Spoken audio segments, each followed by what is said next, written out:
चतुर कौआ और मासूम चिड़िया हरे भरे घने जंगल में, जहां हर तरफ पक्षियों की चहचहाहट गूंजती थी, एक चिड़िया और एक कौआ रहते थे। चिड़िया मेहनती और भोली थी, जबकि कौआ बहुत चालाक और धूर्त था। चिड़िया हर सुबह दाना चुगती, अपना घोंसला सजाती और अपने बच्चों के लिए भोजन इकट्ठा करती। दूसरी ओर कौआ हमेशा कोई आसान तरीका ढूंढता, कभी दूसरों का खाना चुरा लेता है तो कभी चालाकी से खुद के लिए भोजन जुटा लेता।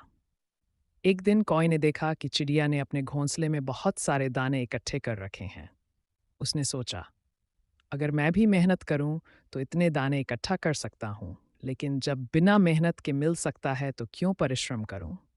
वह चिड़िया के पास गया और मीठे स्वर में बोला, मित्र, मैंने सुना है कि जंगल के उस पार एक सुंदर बगीचा है जहां मीठे फल और अनगिनत दाने पड़े हैं। अगर तुम वहां जाकर दाना चुगो तो तुम्हें बहुत लाभ होगा। चिड़िया ये सुनकर बहुत खुश हो गई और तुरंत बगीचे की ओर उड़ गई। जैसे ही वह गई, चालाक कौआ झट से उसके घोंसले में घुसा और सारे दाने चुरा कर उड़ गया। जब चिड़िया वापस आई तो उसने अपने घोंसले को खाली पाया। उसे बहुत दुख हुआ, लेकिन वह समझ गई कि ये जरूर किसी की चाल होगी। थोड़ी ही देर में उसने कौए को देखा, जिसकी चोंच से एक दाना गिर पड़ा। चिड़िया सब समझ गई, लेकिन उसने गुस्सा करने की बजाय एक योजना बनाई।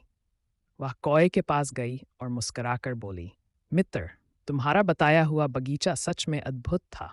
वहां इतने स्वादिष्ट दाने थे कि मैंने ढेर सारे इकट्ठे कर लिए हैं। कौआ चौंक कर बोला, सच? ये तो बहुत अच्छी बात है, मुझे भी वहां जाना चाहिए। जल्दबाजी में वह उस बगीचे की ओर उड़ गया, लेकिन वहां पहुंचने पर उसे कुछ भी नहीं मिला। जब कौआ निराश होकर वापस आया तो चिड़िया मुस्कुराकर बोली, मित्र, दूसरों को धोखा देने वाला खुद भी एक दिन धोखा खाता है। असली खुशी मेहनत और ईमानदारी में है। कौआ शर्मिंदा हो गया और अपनी गलती समझ गया। उसने चिड़िया से माफी मांगी और वादा किया कि वह अब मेहनत से अपना भोजन जुटाएगा।